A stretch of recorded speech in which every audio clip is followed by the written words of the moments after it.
The developmental disorder known as autism was first described in 1943. It appears in about 5 out of every 10,000 births and occurs more often in boys than in girls. It is found throughout the world in families of all racial, ethnic, and social backgrounds. As recently as the 1970s, researchers believed that autism was environmentally and psychologically based, and that it was caused by parenting style, especially mother-child interactions. This long-held belief brought blame and humiliation to parents of autistic children. It affected the diagnosis of autism, as well as the intervention strategies used in educating and caring for autistic individuals. Among the leading investigators of autism are Dr. Margaret Bauman, director of the Autism Research Foundation in Boston, and her colleague, Dr. Thomas Kempler. Their team has been studying brain tissue at autopsy, hoping to find clues to the neurological basis of the disorder.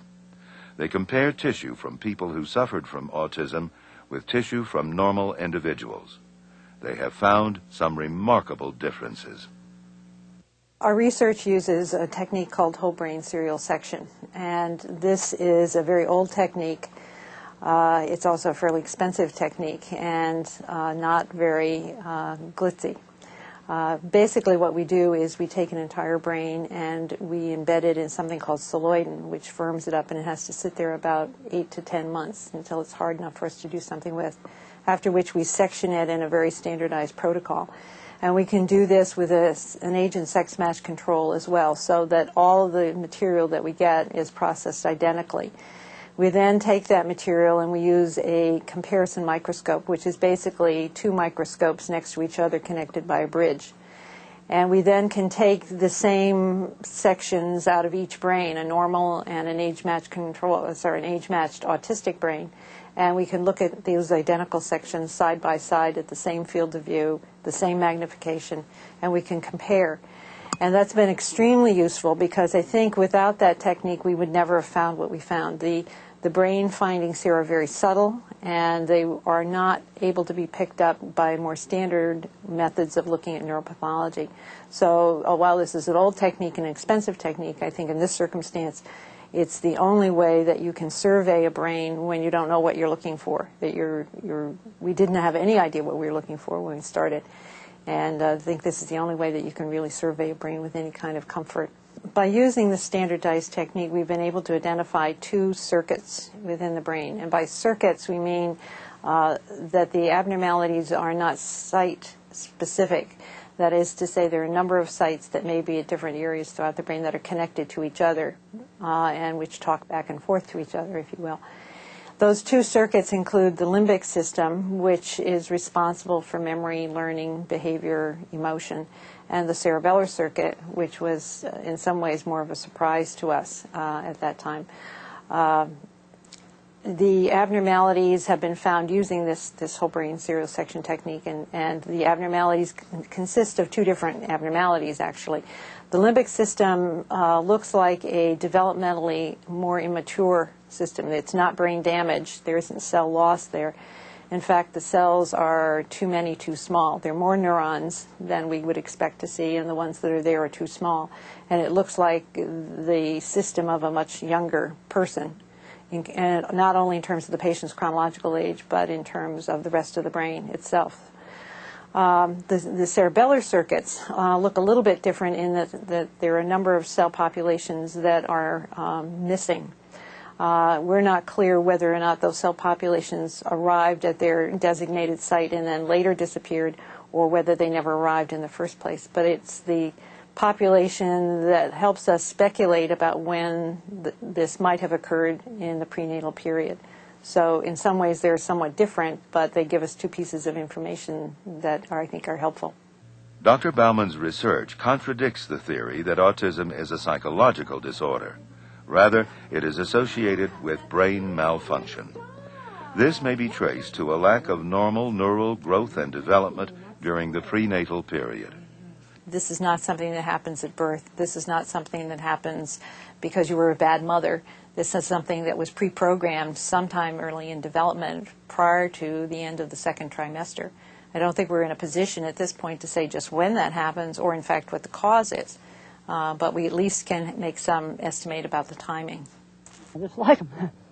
This is like cattle paradise here.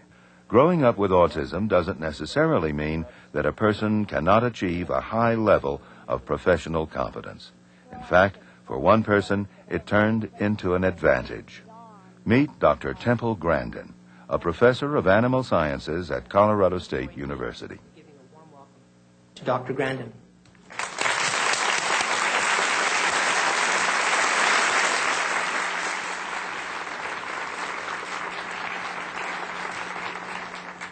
It's a real pleasure to be here today. And just start out, I was very autistic and very messed up as a young child. Temple Grandin's professional achievement would never have been predicted on the basis of her early childhood. She was 3 years old before she spoke her first words. She was emotionally withdrawn. Doctors recommended that she be institutionalized in a facility for the mentally disabled. But special attention from her parents and teachers enabled her to succeed in school.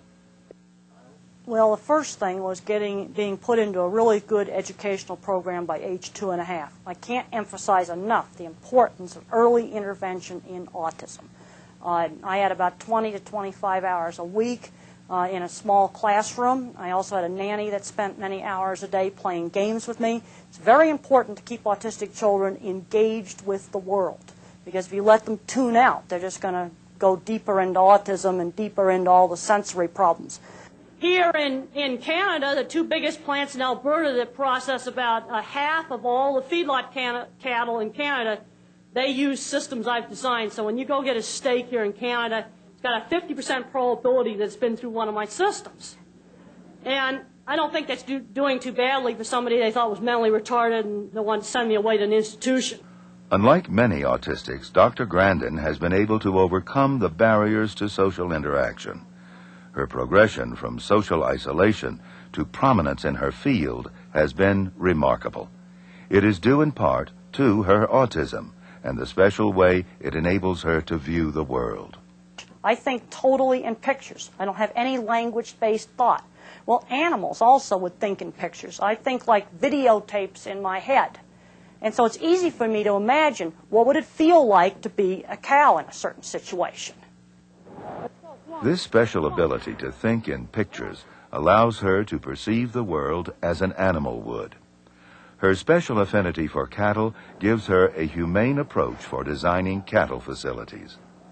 The holding pens she designs have gentle curves to take advantage of the cattle's natural tendency to circle and also to obscure what lies ahead. Going back to where they came from. They're coming on around and they think they're going back to the corral. Yeah. When feeling stressed, Dr. Grandin takes advantage of another lesson she learned from observing cattle. She calls it her squeeze machine. When I got into puberty, I started having very intense anxiety attacks. It felt like a total state of stage fright all the time.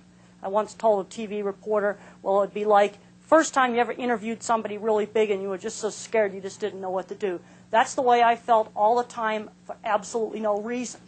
And I was desperate for relief from this. Well, one day I watched some cattle going through the squeeze chute at my aunt's ranch. And I noticed that some of the animals, when they were put in the squeeze chute, tended to relax. And so I thought, well, I ought to try this. So I went and I tried it. And it temporarily relieved the nervous attacks. Many autistic children seek pressure. I've had parent after parent say to me, my child gets under the sofa cushions, my child gets under the mattress. Therapists will often use pressure, getting under mattresses to help calm down and relax children with autism. So then, after trying the cattle chute at the ranch, I then built a cattle chute-like device that I could get into that would apply pressure, where I could control the amount of pressure. At first, I tended to just sort of pull away from it, but then gradually I learned to tolerate more pressure. When I was a little child, I couldn't stand to be held because I just got this engulfing tidal wave of stimulation just coming over me. When Temple feels the need to relax, she crawls into her own version of a cattle chute, which she keeps in her study. Get in here like this. Put your head through here, just like this. And by working this control, I can let a little pressure off. I can put a little bit of pressure on. Well, the things that bother cattle are the same things that upset a person with autism. High-pitched noise, sudden jerky motion. With a hyper-aroused nervous system, I'm just always constantly vigilant. Any little stimuli just sets the whole nervous system off. You know, being an autistic person is sort of like being a wild animal out in the woods full of predators. Stay in here anywhere from 15 minutes to 45 minutes. Sometimes I'll fall asleep in here. A lot of things that people consider important, I don't consider important. People get concerned about having, a gold-plated bathroom, having the corner office. That doesn't mean anything. I'd like to say when I get to the top of the stairway to heaven that I did something of value for society. Temple Grandin is certainly an extraordinary example of a person able to overcome the effects of autism. But what does the future hold for the countless others stricken by this disorder?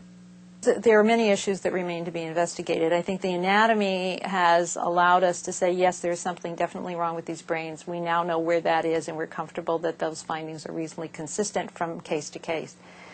But that's not going to help the kids a whole lot.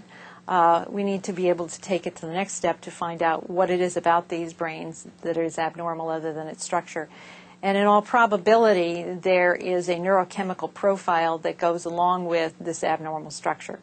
And I think that's, in my mind at least, is the next step, that we need to look at the brain tissue from a neurochemical perspective to try to find out what's abnormal about the chemical profile here. If we can pinpoint that, and it may be more than one thing. I don't know that it's necessarily going to be one neurochemical substance. It may be several, or it may be different proportions in different people. But I think in all likelihood there's going to be some abnormality that goes along with this abnormal structure.